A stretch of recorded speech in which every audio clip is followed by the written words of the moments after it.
Hello and good evening. Welcome to the Bronx Movie Club. I'm your host, Justin McCullough. Tonight we have a great show for you. I saw Avengers Endgame last night, so I gotta let you know what I thought about it and give you a spoiler-filled review. I also have reviews of a couple of other movies, as well as some movie news and movies that are coming out this weekend that you should be watching. So come on, have a seat, relax, and enjoy the show.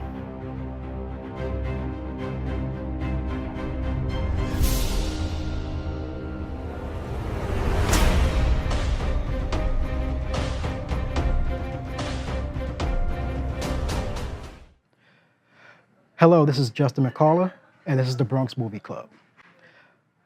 Producer, screenwriter, and director John Singleton, director of such classics as 1991 Boys in the Hood, 1993's Poetic Justice, and 2001's Baby Boy, among many other films, is currently in a coma as of this taping after suffering a stroke on April 17th. He's 51 years old. The news of his coma came out through court documents entered by his mother, Sheila Ward, seeking to be made a temporary proxy to make medical and financial decisions for him during this time. Kazuo Koike, manga writer, songwriter, screenwriter, and novelist, has passed away on April 17th of pneumonia. He was 82 years old.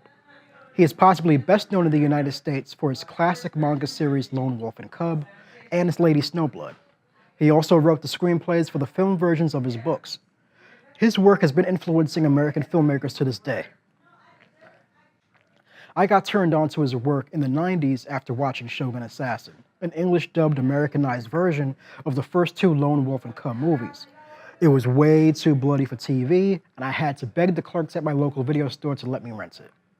In the early 2000s, when the manga was first being released in America, I spent plenty of money down at the local comic book shop, buying up as many as I could afford. It was around then when I realized that he was involved in some of my favorite anime and movies, such as Crying Freeman and Lady Snowblood. So of course I had to read and watch more of that also. What I liked about his books was all the research and history that was put into the stories. They weren't just action and slasher samurai movies. Lone Wolf and Cub is a fictional story set within an actual conflict between three of the most powerful clans in Shogun-era Japan. Lady Snowblood took place in post-Shogunate Japan, where constitutional monarchy is really just finding its legs and taking place. Lovers of classic and foreign film now have a new place to watch classic movies now that the Filmstruck service is dead and gone. The Criterion Channel finally opened its movie streaming service this month, offering everything on Criterion's extensive American and foreign classic and contemporary film catalog. Much like Filmstruck, Criterion makes its films available to stream individually, as well as curating these films like many online film festivals and retrospectives. Speaking of online film streaming apps, Disney is set to release its own film and TV streaming service, Disney Plus, on November 12, 2019. It boasts that they will open up the Disney vaults and make virtually the entirety of Disney's film catalog available, which includes Pixar, Marvel, Star Wars, and National Geographic. There'll also be exclusive TV shows on the app, such as Star Wars The Mandalorian, and Marvel's Falcon and Winter Soldier, and Scarlet Vision. I say virtually because there is at least one classic film that Mickey will prefer to keep under wraps. Harvey Foster and Wilfred Jackson's Song of the South from 1946 is a mix of live-action and animation children's film about Uncle Remus and his stories about Brer Rabbit, Brer Fox, and Brer Bear. The film takes place during the Reconstruction period in the South that took place right after the Civil War ended. A 7-year-old white boy named Johnny befriends Uncle Remus, who is a black plantation worker and former slave, while living with his grandmother, visiting his grandmother's plantation. Remus tells stories about Brer Rabbit, Fox, and Bear in order to help the boy cope with the challenges that he is facing living on the plantation. Uncle Remus has been thought of as yet another example of the Uncle Tom or magical Negro trope in American films, where a black character acts as a supporting character to ensure that a white character is able to achieve his goal. The film is also very problematic in the way it glosses over the realities of slavery and how terrible it actually is. Disney is also editing out certain scenes from its 1941 animated movie Dumbo. They are actually editing out the characters of the crows: Fat Crow, Straw Hat Crow, Glasses Crow, Preacher Crow and their leader Jim Crow. These crows are stereotypical black coon roles. For some reason, these characters were made to sound like ignorant black folks. And in case the racial subtext wasn't clear enough, one of the crows is actually named Jim Crow, after the series of racial laws created in the South after the end of the Civil War and the emancipation of slaves. The argument is that things like this shouldn't be censored and made available to everyone to watch, with the thought that this is how people used to think, and people don't think that way anymore. But personally, I believe that if this is really not how people think anymore, why do people want to watch it so bad? If it's so racial and it's bad for 2019 sensibilities, then why do you want to watch it? It's bad, right?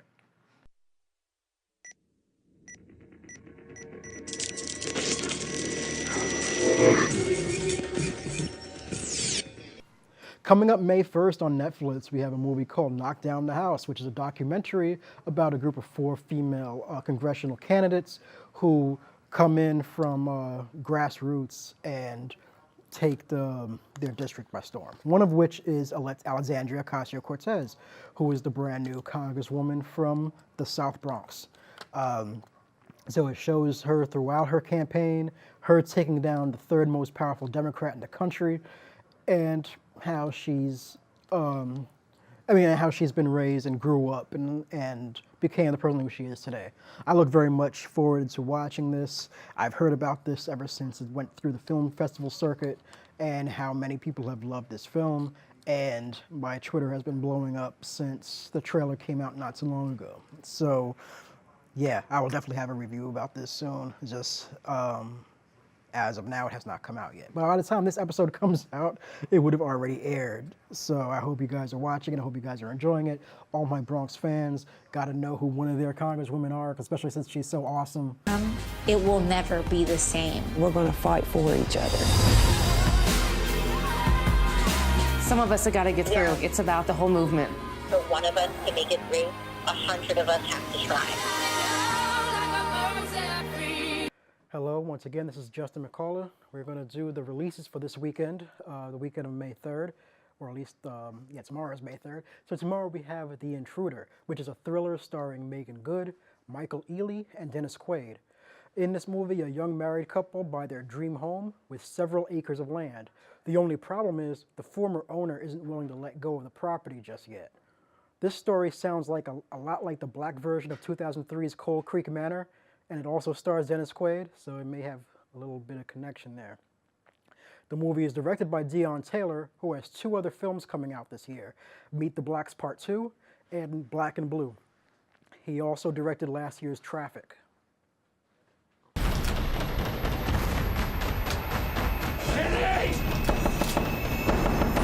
It's okay. Okay, we're not dying today. Everything I do for us.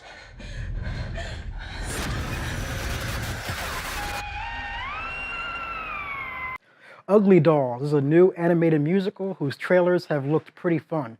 It includes the voices of Kelly Clarkson, Nick Jonas, Janelle Monáe, and Wanda Sykes. The Ugly Dolls lived in a town called Uglyville, where the weird is celebrated and the strangeness is appreciated. Motzi and her friends find their way to a place called Perfection, where dolls are trained to be perfect in order to finally be sent to the real world and find the love of a child.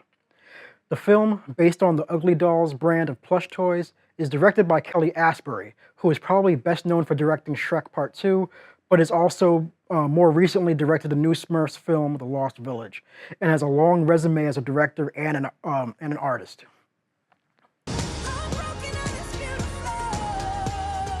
We can be pretty lovable. Isn't that right, gibberish cat? Nothing is gonna stop us now. Whoa! We have to save him! Leave him. He's a lost cause. He's gone forever. I'm over here. There's nothing we could have done. Long Shot is the new comedy from some of the same people who brought you The Interview, Snatched, and The Night Before. It stars Seth Rogen, Charlize Theron, and O'Shea Jackson Jr. Rogen plays a free-spirited journalist. Theron is a powerful U.S. diplomat about to run for president. The only thing they have in common is that she used to be his babysitter and he used to have a crush on her. She hires him as her speechwriter, and romantic sparks fly, which does sound a bit gross when you think about it, but the trailer doesn't make it look that bad. Who wants to follow me around the world and hope I have 5 minutes to be affectionate? Yeah. We did almost just die. We actually did almost die. We need to move you. Thank you, Agent M. It's Pretty Woman, but she's Richard Gere and you're Julia Roberts.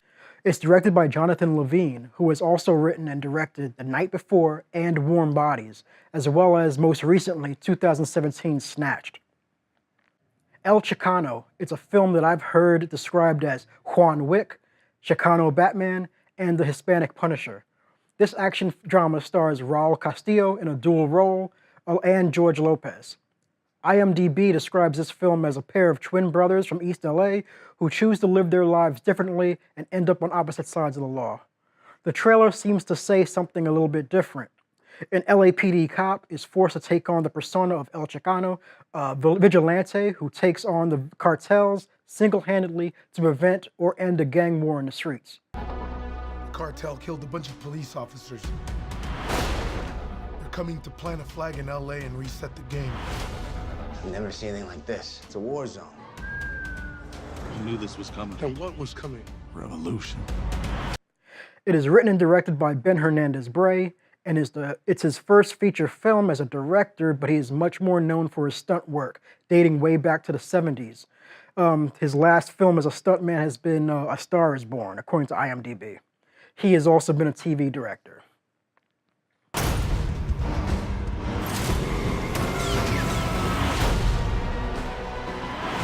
This is all out war now. They're coming 24 hours in the damn burst.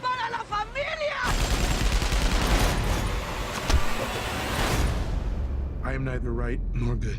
I will make up the difference in blood.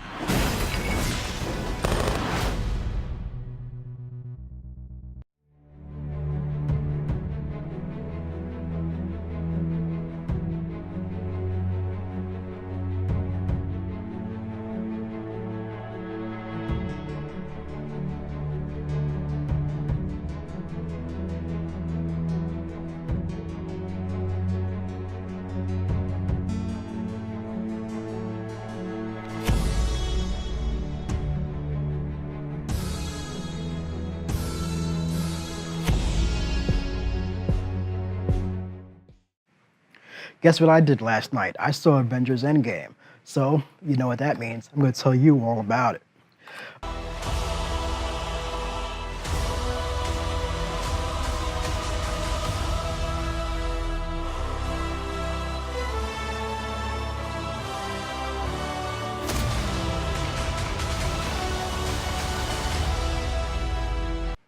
Went to the movie theater with a couple of buddies out in the Bronx, obviously, to watch this movie.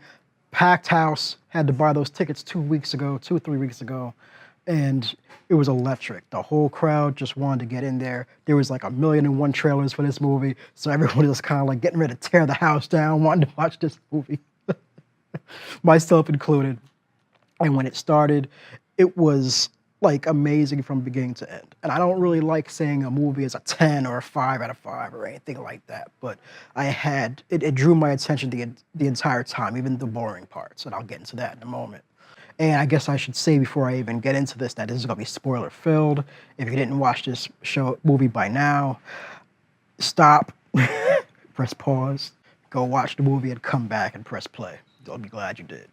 So the movie starts off with Hawkeye and his children and his family out on his land.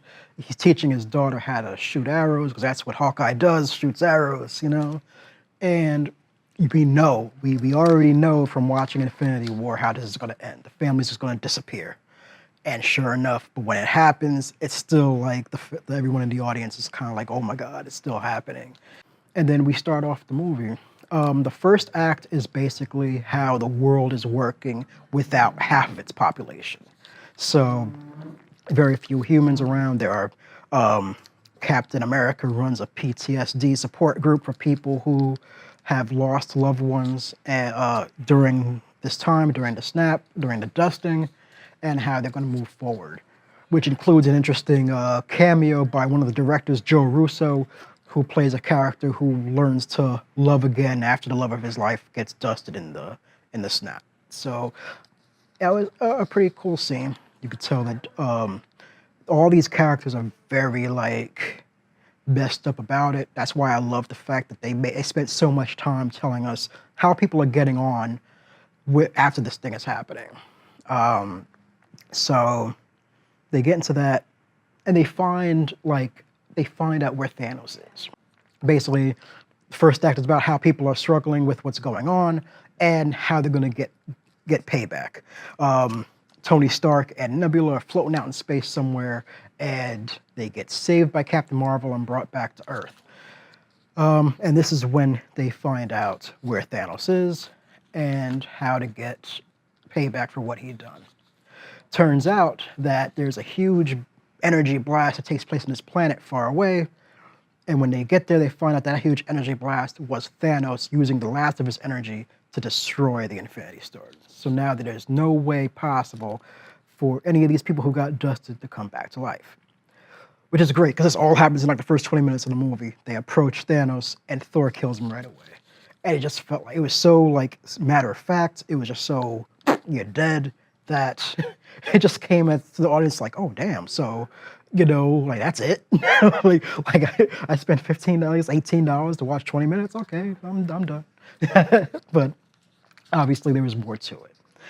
Everybody comes home. Obviously killing Thanos did not solve anything, which creates another issue with Thor's character, where his own issues with survivor's guilt and things like that make him into an alcoholic and someone who just doesn't really care about himself, his appearance, or the house that he lives in.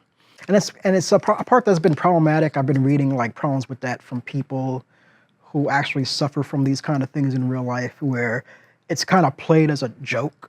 The fact that he gets fat and drinks a lot and doesn't shave his beard and has a dirty house and everything is played for laughs, when as obviously in real life, this is a real problem that requires therapy. So yeah, I mean, it is a bit problematic, and I know the jokes are a bit stale, even if it wasn't really that problematic. If it was just a bunch of fat jokes, then, it's still a bit much that they did with Thor. But now we get into the second act, where it's all about how these people go to different times to get these Infinity Stones and bring them back to this current timeline. This is kind of the cool part. Even though the second act is very slow, to me anyway, it's very slow, and it just kind of like want it to end. Hurry up, let's get to the action. It is kind of cool to see. This is where you get a lot of the Easter eggs and a lot of the things that almost like a reward for people who have seen the past 10 years of MCU movies. So they split up the groups of Avengers into three. One group goes into where the original Avengers film takes place to take the stones. Another group goes into Thor Part 2 to get the stones out of there that time. And another group goes into Guardians of the Galaxy Part 1 to get the stone from there.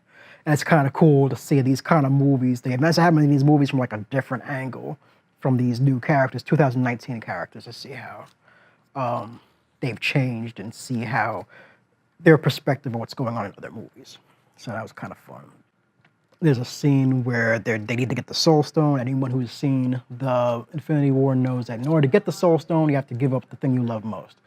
So it's Black Widow and Hawkeye together trying to get the Soul Stone and more or less fighting each other to see which one is going to kill themselves first for this Soul Stone, which is kind of amazing. And it sucks that a beloved character had to go, but so, like I said, it was a little bit boring only because it took a long time. I'm watching a lot of stuff go on. And I'm having to care about a lot of characters at the same time. So while I'm worried about Nebula, like, betraying, the Avengers, I also have to worry about Thor and his feelings about his mother, because obviously Thor's mother dies in the events of Thor Part 2. So with all that going on, now we're pushed into another scenario where Tony Stark and Captain America are going back to 1970s New Jersey, where for some reason Hank Pym, Howard Stark, and Peggy Carter are all working in the exact same, SHIELD headquarters at the exact same time. I don't know what to tell. But they're all there, so you get a lot of cameos, and we get a lot of like tear jerking with Captain Rogers seeing Peggy Carter again for the first time in a very long time, the way she looked back in the original Captain America, or close enough to that age since it's 1970. And then we get a scene with grown Tony Stark with his father, Howard Stark. And it's kind of a little bit tear jerky with Howard talking about how he's about to be a father for the first time. He has a son, and Tony telling him, you have a daughter, trying to tell his father that you're a granddad without spilling the beans about who he is. So it's kind of like, so there's that. So maybe, if anything, the second act drags it a little bit because there's so much emotional effort expected of the audience through that time.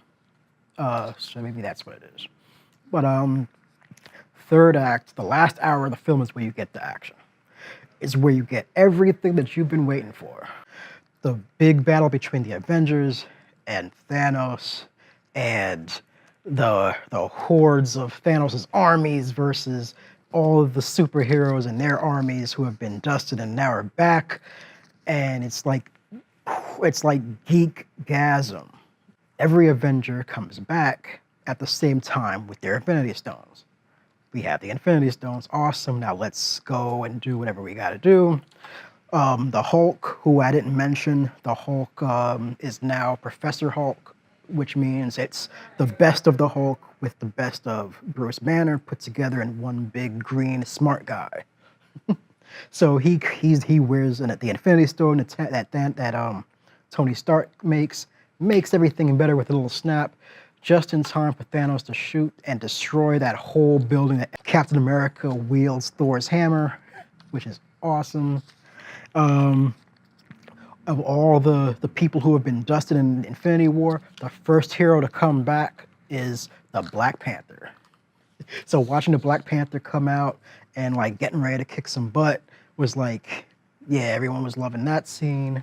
Probably the first time I ever seen people actually cheer for like, what's his name, the Falcon. It was probably during this scene as well. People have been asking, who dies in this movie? Oh, somebody's definitely gonna die. There's been like Deadpools all over trying to figure out who has the best odds of dying in this movie.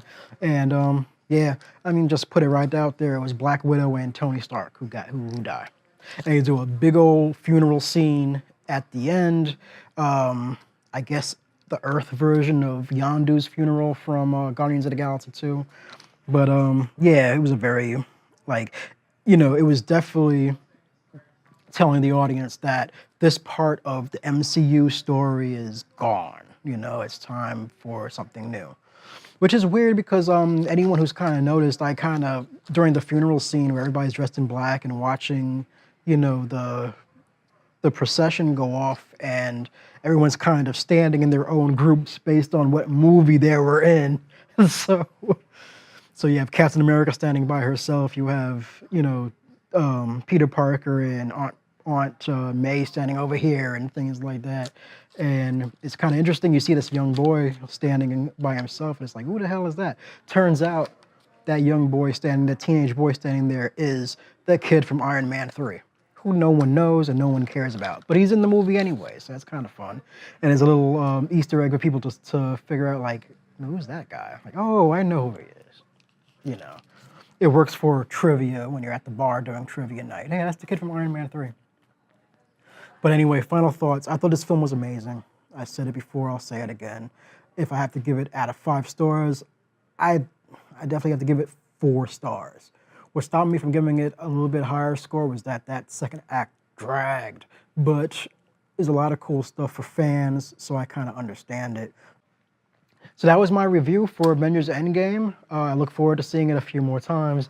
I know everybody who's watching now has seen it quite a few times themselves. Tell me what you think about it. Tell me what I got wrong. Tell me what I got it right. Tell me what I'm totally missing out on. Tell me what you think the future of the MCU is. My contact information will be shown later on. You can catch me on social media. You can email me. You can send me a little paper plane message if you live close enough to me. And let me know that way. So until next time, peace. And that's the show. Thank you for watching Bronx Movie Club tonight. You can catch me in a couple of weeks for a brand new episode with a lot more of what you're looking for with movie news and movie reviews. In the meantime, you can also catch me on social media. I'm at Bronx Movie Club on Instagram, on Stardust, and on Letterboxd. You can catch me on Twitter at Movie Bronx. And yeah, you have a great evening, and I'll see you around.